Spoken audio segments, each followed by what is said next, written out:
People doing extraordinary things to help others. If he didn't do what he did, we would have died.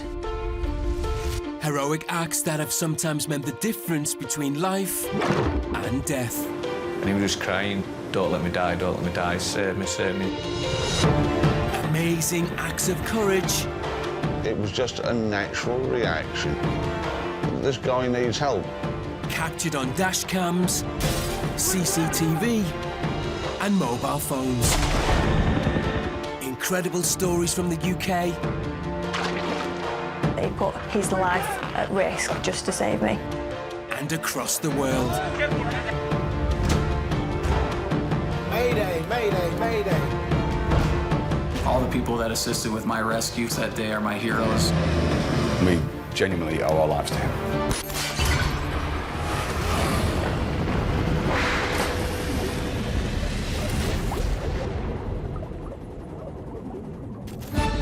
Today on Saved on Camera.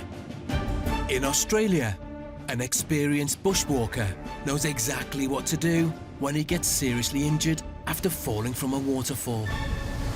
My leg had been totally snapped at the ankle.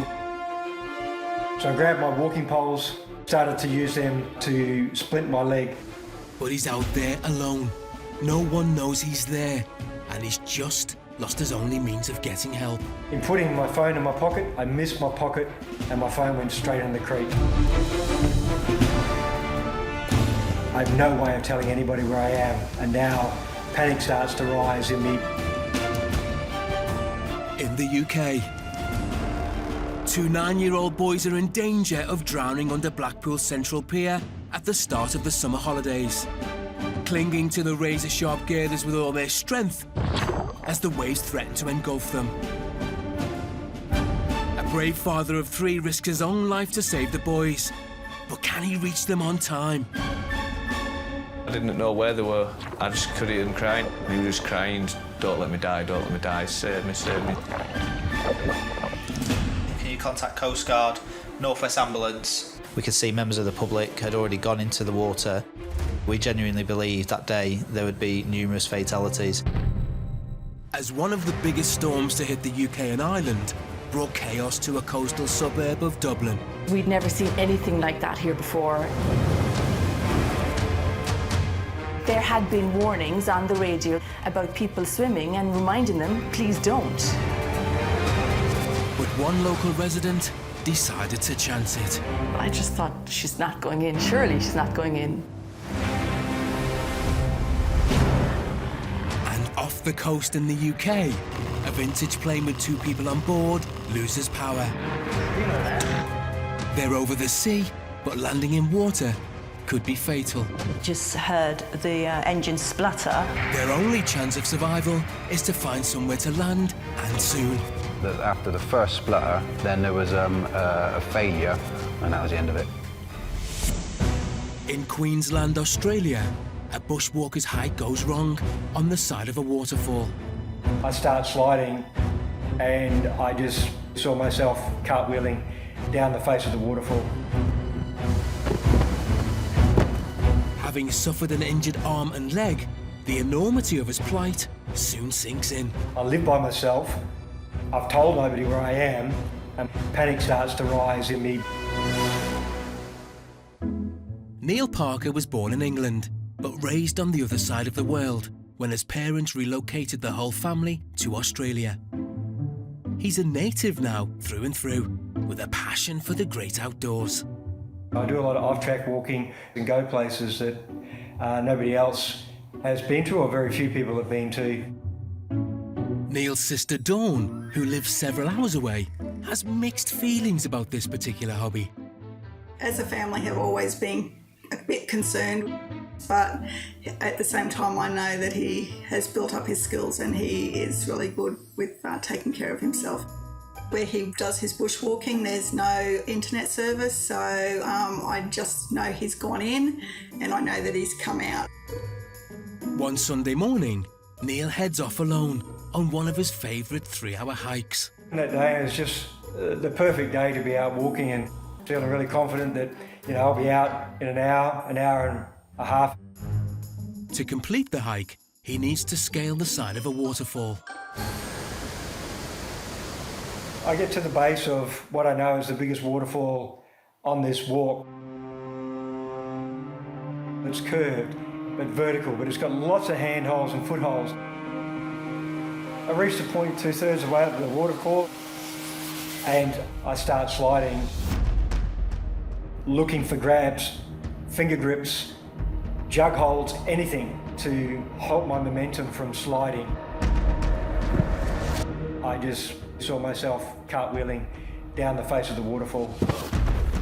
I've hit the water, I've come to the surface.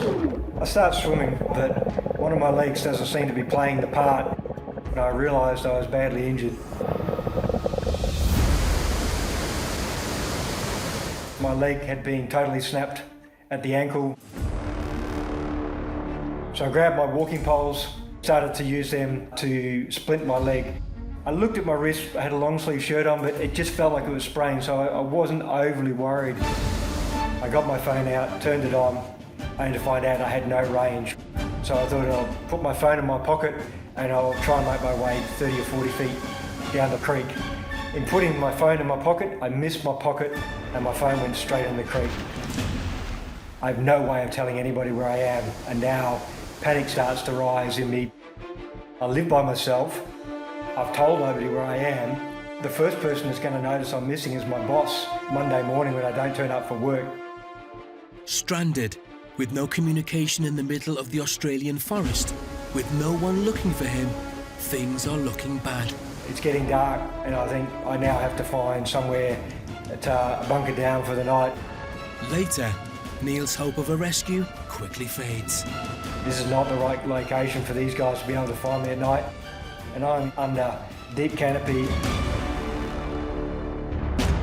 In Blackpool, in the UK, two 9-year-olds are desperately clinging on for life under the pier with the tide rising above their heads. The boys were so far underneath that they couldn't be seen, but luckily for them, a security guard heard their cries and raised the alarm. CCTV to control. We've had a report from security at Central Pier of two young boys in the sea. Whiskey Alpha 26 acknowledged the last. Could we have patrol start making, please? Central Pier. Can you contact Coast Guard, Northwest Ambulance and RNLI Lifeboat, please? In the police station, Sergeant Matt Walters watched the CCTV footage feed from the town cameras with mounting concern. The CCTV control room made us aware that they'd had a report from security staff at the pier that there was two young boys in difficulty in the sea underneath the pier. It was just impossible to actually see anyone, which obviously made me and my colleagues here really concerned that there was two boys who weren't going to be getting out of the water that day. It only takes one wave to slam you into that structure and knock you unconscious. Sergeant Walters can only wait and watch as the emergency services rush to the scene. The boys had been in the water for several minutes, buffeted by the waves, getting colder and colder. One of the people who noticed the unfolding drama was Paul Adams, who was on a day out with his family. It was the security guards what I saw running down the beach at first. I was like, it's a bit strange. Some of our family members are down at the sea. When they came back, they said, oh, there's two boys under the pier, they're stuck. And at this time, one of the security guards had tried going and getting him. He came out and he was just saying it was too rough, he couldn't get to them. I just thought, me being a father as I am, I have to try. Just every now and again you could hear them crying when the waves had died down a little bit. It was something I had to do. Under the pier, the boys were being thrown against the sharp girders as the sea became rougher and rougher. You know, the adults were up to sort of chest and neck height at some points, and the waves were going over them. Yeah, we genuinely believed that day there would be numerous fatalities. After multiple attempts, the security guard had failed to reach the boys. But Paul tried a different approach. I didn't go swimming in like everyone did first. What I did, I walked in and I was bouncing over the waves till the point where I couldn't do it, where I couldn't touch the floor, and then I had to swim. But I stayed back a little bit and then I went again. And just let the waves die down a little bit to go in further and further every time. The Coast Guards were on their way, but still hadn't reached the boys. Paul was getting nearer, but time was quickly running out. I didn't know where they were. I just could hear him crying. And he was just crying, "Don't let me die, don't let me die, save me, save me."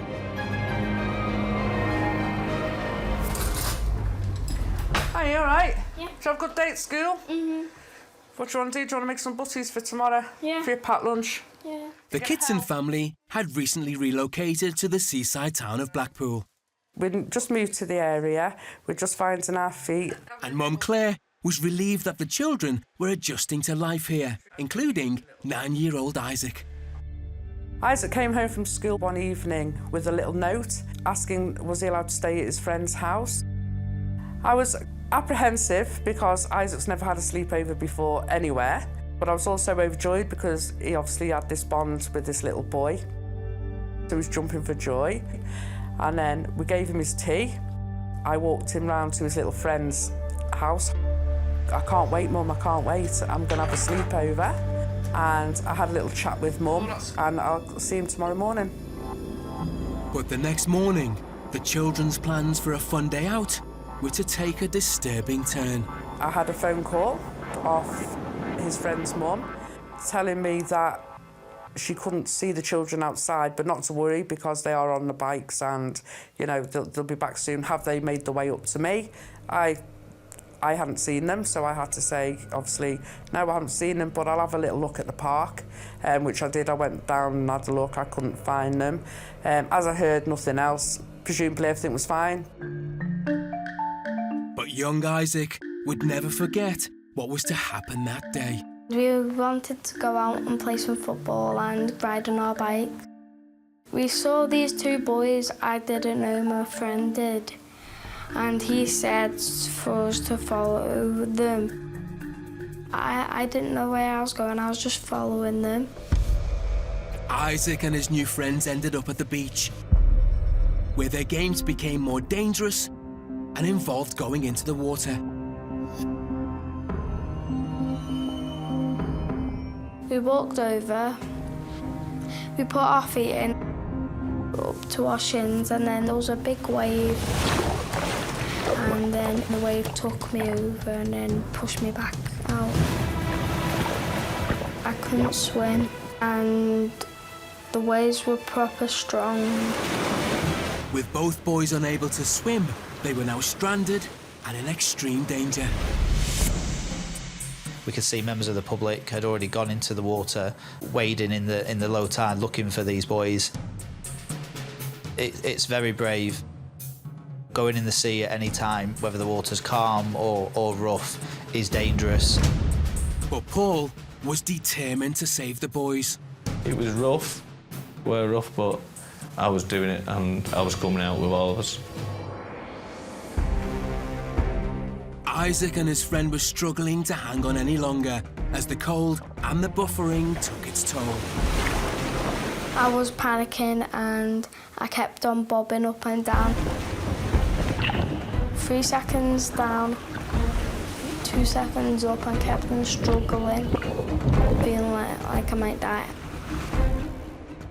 Later, Paul knows the boys are minutes away from drowning and he needs to act fast. And he was just crying, "Don't let me die, don't let me die, save me, save me." In Ireland, a woman ignores warnings to stay out of the sea during a ferocious storm. I just thought she was going to just maybe dip her foot in and turn back, but she didn't. She went in. Prompting a dramatic race to save her.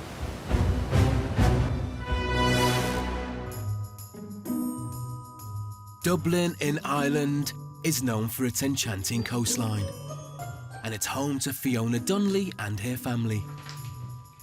I moved back from Manhattan and discovered this area, and thankfully met my lovely husband, and we bought this house and we've raised our children here. They go to the local school. And there's an added bonus to the area. We have the sea. It's just incredible. Every day the colours are different, the sea is different. I just love watching it. just staring at it, swimming in it. I just love it. It's also where Dublin lawyer Philip Lee takes his exercise. I swim every weekend, so I walk down to Sandy Cove.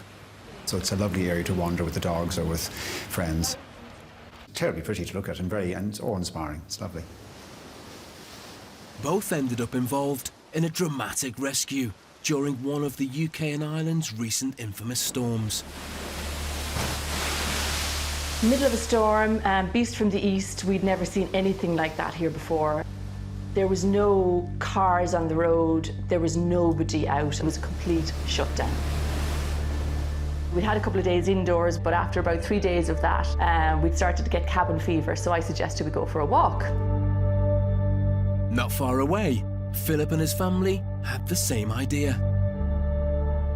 I wandered down with my daughter Lara and my wife Una down to the 40-foot because I am fascinated by the sea. The 40-foot is one of Ireland's most famous outdoor swimming spots. It's a headland in Sandy Cove, County Dublin, and it's attracted swimmers there for 250 years. You will get literally thousands swimming in that same venue, snow or rain or hail. So to see somebody swimming in the very cold weather is not in the least bit unusual. But with the might of the beast from the east, this was not the day for a dip. There had been warnings on the radio that morning about people swimming and reminding them, please don't. As Fiona was about to discover, one lady's radio had clearly been on the blink. We got as far as the seafront and it was really windy, the sea was crazy, so the kids just wanted to turn back. I decided to go on because I wanted to see, take some photographs, take some videos of the sea. Just out of the corner of my eye, I see a lady starting to walk down towards the water, and I just thought, she's not going in, surely she's not going in. And so I kept filming. By this stage, Philip's walk had taken him down to the same place. I saw a woman in the little harbour. And I suddenly saw her move out to the exit of the harbour. It was obvious, the waves, they were just starting to pull her, and she wasn't strong enough. Anybody in that sea did not have a possibility of survival. It was really scary. That lady was in serious danger. Philip knew he needed to do something. Immediately I go, let's get a life ring and let's get her. If she can hold a life ring, she can be pulled in against any tide. Swimming, once you're in the maelstrom, you don't have a chance. Two other gentlemen actually had a ring in their hands and they were very close to her and they threw the ring to her then. She couldn't grab that ring, so I then threw the ring immediately because time was going to be critical. Luckily, this man took over and he moved so quickly. I threw the ring and the ring landed past her. She was then pulled towards the rope and she grabbed the rope. It was incredible that he was there at that moment. Another gentleman also grabbed the rope that I threw, and we both then pulled the rope until she grabbed the ring. So we steadily pulled her in, and then she came in towards the slip. We then got down to the slip, dropped to her knees, but just make sure she got that last bit and helped her onto the slip. And then she ran, obviously, to get herself warm and dressed. It was an awful thing to witness, but I'm so glad she was okay. And with the woman unharmed, for Philip, who had acted so quickly, recognition for his heroics came later that day. By the time I got home, I then went out for a drink that evening, and total strangers in the pub came up and said, "Oh, are you the person that rescued that woman in the sea?" And I was a bit taken aback by that, but pleasantly taken aback. No one objects to being thanked for doing something.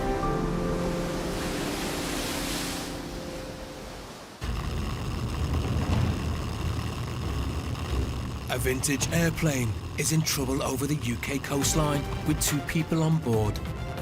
The engine has stalled and they're falling out of the sky.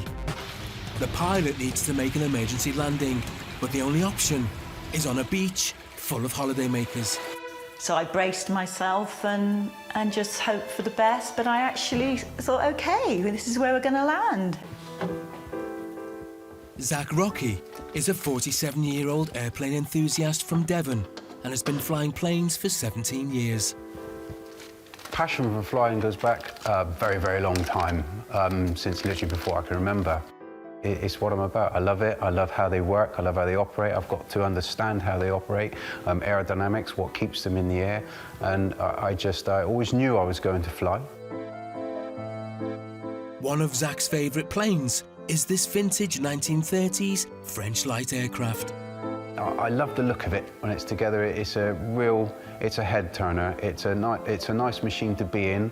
It makes you feel quite good about yourself being inside it, in the military colour scheme as well. It's an open cockpit aircraft, and just to be bimbling around over the Devon countryside, looking out the window, counting swimming pools is wonderful. Trudy Spiller is also a vintage aviation enthusiast from Devon and has been flying with Zach for 3 years. I will do any adventure, I will go anywhere and try everything once. Zach normally is quite a wacky, off-the-wall character, full of beans, a joker, just fun to be around. But when he gets into the aeroplane, he's a mature Zach, and you feel safe in his hands, and he's very professional. The pair had made plans to visit a special vintage air show. I'd been invited by Bodmin Airfield. There was an event going on down there, and they were marking the end of World War I. Asked if I'd like to go down. I've known Trudy for quite a while, and I phoned her up and said, it's actually going, the weather looks fantastic, I will be taking it there. Would you like to come along? And she said, yes, please, let's go and do it. She hadn't had an open cockpit experience before. She really wanted to have that experience and come along for the day. They set off from their hometown in Branscombe, enjoying the flight in the open cockpit plane. I was never once nervous. A lot of people will say, no, I'm not going up in one of those. But for me, I didn't think like that. The conditions were really good, actually. It was the first sunny bank holiday of the year, and it was incredibly sunny throughout the whole weekend. We got really, really lucky with the weather. So we got the sort of lunchtime and hung out. You literally show off your planes and numerous others, other people with them there. And then we thought, nearing 4 o'clock, we thought we'd decide we'd head on back. So, after an enjoyable day at the air show, the pair set off on the flight home. Went on a bit of a scenic trip. Was gently make our way back and taking the whole Jurassic coastline all the way. It was stunning. It's a beautiful flight home. Everything was well, we were enjoying it. But things take a dramatic turn on the final stretch of the journey. Just heard the engine splutter once and thought, okay, he's just slowing down maybe because we're going to go up on an incline soon. I first noticed it, I think, the same time as Trudy did, actually. It was around about as we came around the edge of Budleigh Salterton. I put on more power for the climb out. It didn't do what it was supposed to do. It didn't increase the RPM as I was expecting it to. And then I started to think, though, there's an anomaly here. So I put in full power, and it didn't quite do what I wanted to do, so I backed off of that and just thought it would cruise on. And we did cruise on for a bit of a ways, and then there was a bit of a splutter. On the beach, East Coast. And then after that, after the first splutter, then there was a failure, and that was the end of it. And it cut out completely. It just went silent, and then you're gliding. At that point, I looked back at Zach and said, Zach, in a worried way. He didn't answer. We couldn't talk to each other, obviously. There was nothing I could do to help. At the point of complete failure, the best reaction, and my own instinctive one, which I was quite happy about, is don't panic. That's pretty much the best thing to do at that point. Panicking is not going to help anybody. It's at this moment that Zach has to make a snap decision. One wrong manoeuvre could end in disaster. started spluttering, and I chose somewhere. Then I did what I could, and then when everything failed, I already had a plan. Because getting it wrong can either kill me or somebody on the ground. Inland was not an option. It looked uncomfortable. There was a lot of trees, forestation. All Zach can do now is head for the nearest strip of land, a beach. It doesn't sound good, does it? No, he's landing on the beach. So I braced myself and just hoped for the best. But yeah, after some seconds, you see if it's settled quite nicely into its glide. I was like, okay, yeah, I can make this. It was at low tide, so it was a nice sandy area there. Good runway, so to speak. As I got closer, there was a couple of people that I spotted. I could clearly see there were people on the beach, about a handful, and with that I could see they were looking up to us and coming towards us with their mobile phones on, probably thinking, oh, this is wonderful, they're doing a nice low a flyover or something. I think I need to... Wow. Later, Zach faces one of the biggest challenges in his life when he makes an emergency landing.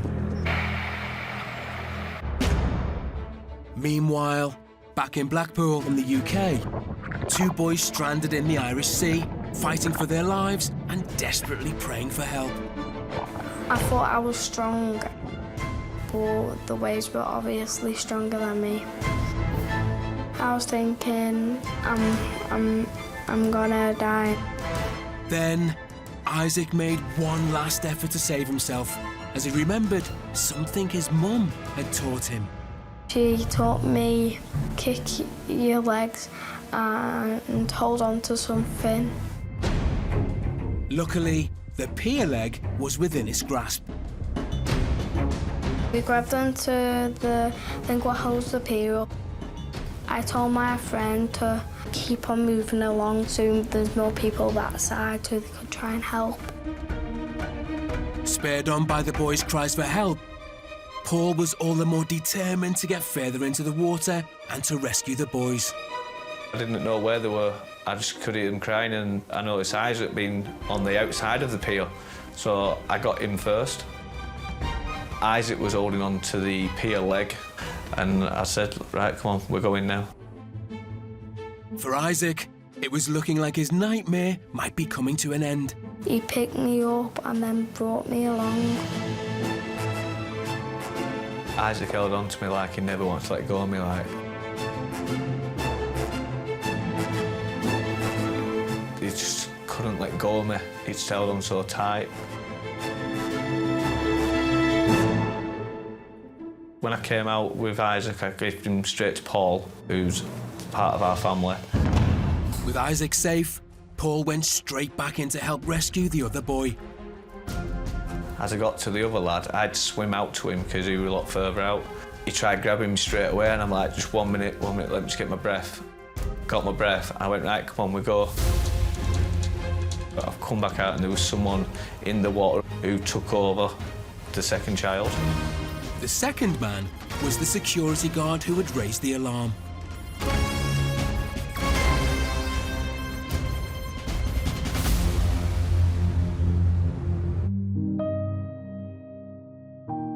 The boys had narrowly escaped death because of the bravery of those involved. Had the security guard not heard the cries for help, had there not been security working that day on the pier, had it been a bit of a quieter day in Blackpool midweek maybe, we genuinely felt from watching the footage that it would have been a different story had the members of the public not acted.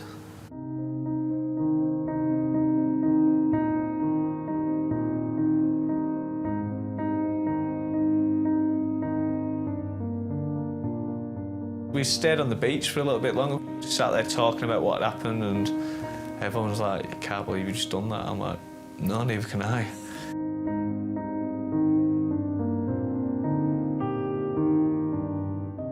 It was a few days after it actually hit me that I'd saved 2 boys from drowning. So, yeah, and I actually cried.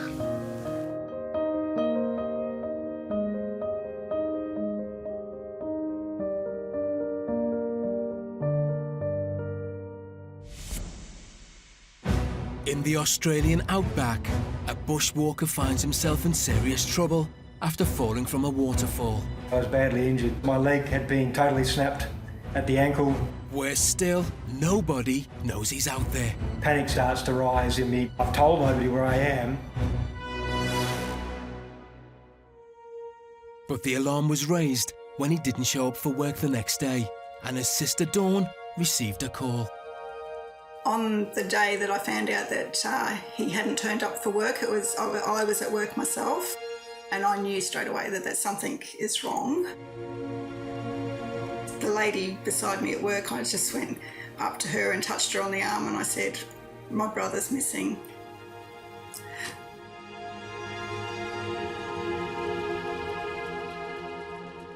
She took me to the nearest police station. They took all the details.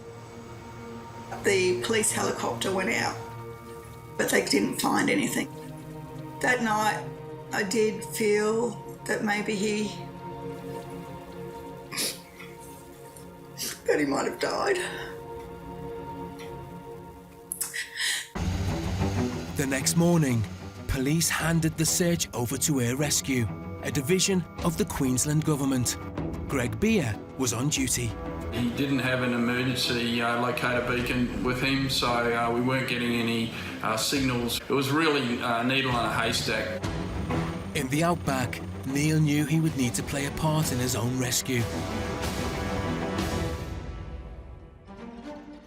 He had already crawled over 3 kilometres of terrain with a broken leg, but he must push on and find a clearing. I dragged myself the last 50 metres across the rocks to the gravel road track. We were 10 minutes from deciding to go back to base and refuel, where our rescue crew officer in the back of the helicopter sighted something. It was Neil, and he had a colourful type jacket, and amazing that we saw him. And he flew straight across overhead, and I thought, hallelujah. Elation, I guess still now, it's still a very teary moment to realise that I've been found and all my effort to get to this location has worked.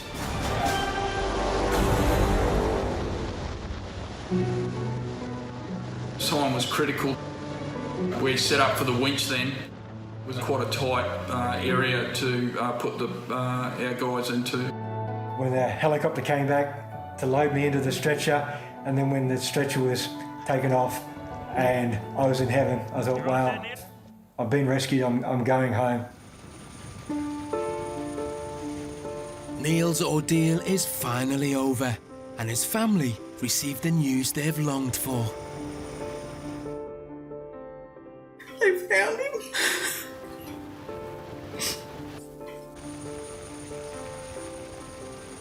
It's such a relief.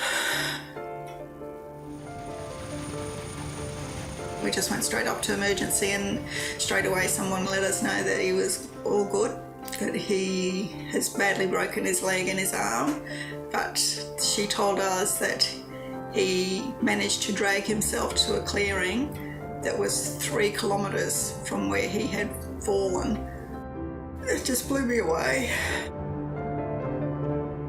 And when I woke up, my sisters were there. It was bloody fantastic to see them and be able to give them all a hug and a kiss and thank them all for being there.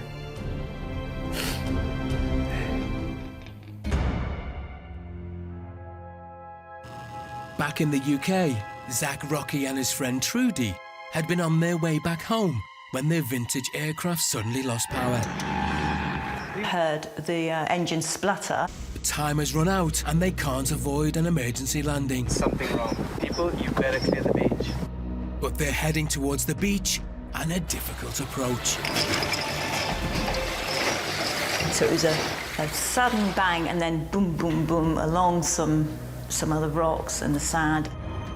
The left wingtip's very, very close to the pebbles, a lot closer than I thought it was going to be. Wow! Touched the left wheel down first because it was a real steep slope, and that really sunk into the stones. It's almost like a quickstones instead of quicksand. I wondered initially whether it was going to grab the wheels and flip us over. Massively adrenaline at that point. And when we'd actually landed, I think that's when it all hit home. What I'd perhaps been through was the enormity of it.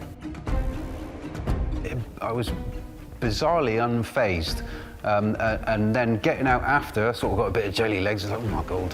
Judy and I walked back up the landing to get away from people to the point of touchdown, almost kissed the ground. Thanks for letting me back on. People on the beach are quick to alert the Coast Guard, and station manager Terry Waugh is the one who took the call. Our initial tasking came in as a ditched aircraft on Jacob's Ladder Beach, and that's all we had to start with. It's very vague. You're thinking all the way down and think, oh, what are we doing? Have they crashed? Are there injuries? Until you get there, you don't actually know what you've got. I could see with binoculars that the two people were out of the aircraft. That was great. The aircraft was still in one piece and upright, which is something we didn't know about until we got there. It could have been upside down.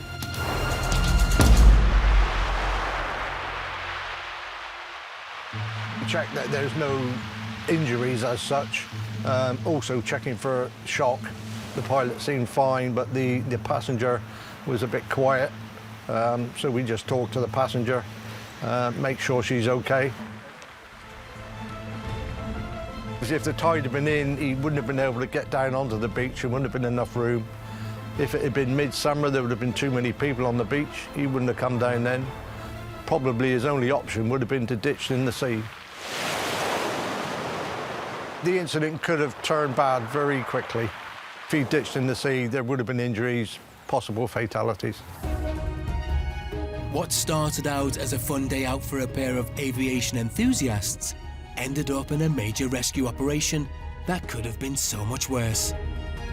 I think I've since realised how precious life is and every day matters. Never been in danger before, so this is the first, hopefully last experience. When you go to an incident and you get a good outcome like that, nobody's injured, it's a good feeling. The availability of the beach was literally still wind. We could not have put together a better scenario for it to have gone wrong. We got lucky.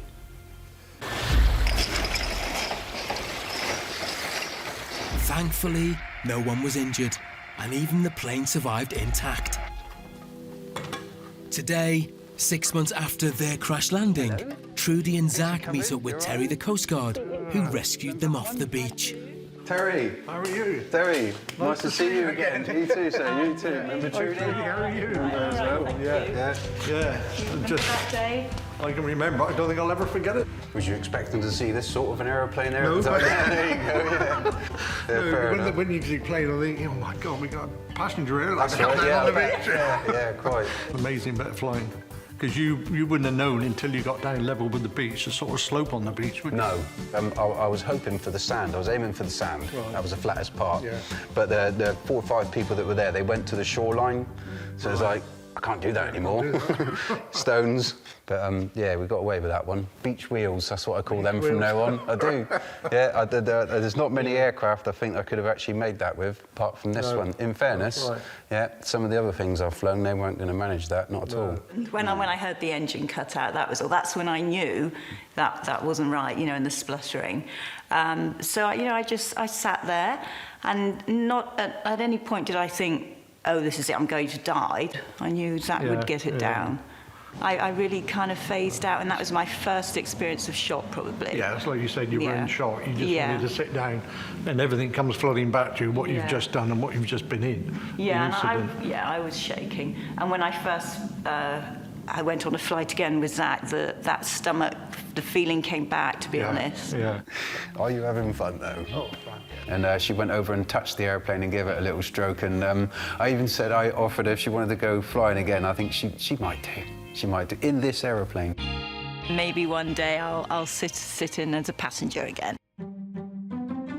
Earlier, we saw 9-year-old Isaac saved from drowning under Blackpool's Central Pier.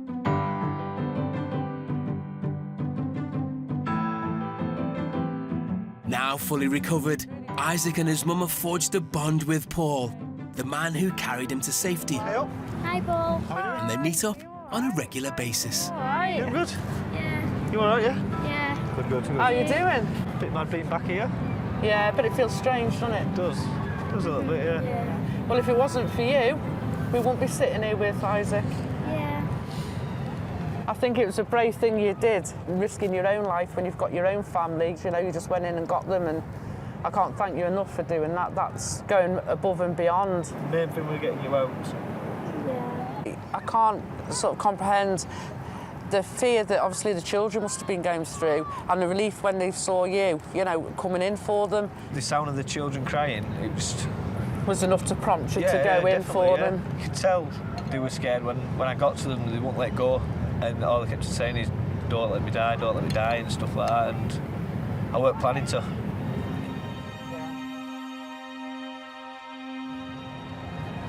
Like, looking down now and seeing children in the water, the parents are nearby, but they don't understand how quick the tide comes in. That day the tide came in so quick, it was unreal. Think a little bit more about if I couldn't have got to them, what would have happened, and then I went through a point where I was thinking, perhaps I might not come back out. Yeah. There'd been 3 of us. Very scary. How do you feel about being down here? It's alright, but I'm still got a fear of the water. But It'll take time, but just a little bit at each time, innit? Yeah. Thank you for saving me. You're welcome. Just don't go playing in the sea. I don't think he's going to play in the sea again, are you? Hey. An extraordinary decision taken in a split second on Blackpool Beach by Paul changed the fate of 2 little boys forever. I'd never done anything like this before, anything like that. It's not like something like I'm a superhero or anything like that. It's actually hit me a little bit talking about it that it were that close to, if I weren't there, they wouldn't be here now. Overwhelming, grateful, emotional to the man that pulled Isaac out, and thankful that I can spend the rest of my life now with my son. Paul's heroic actions on that day mean all 3 now share a bond that will last a lifetime.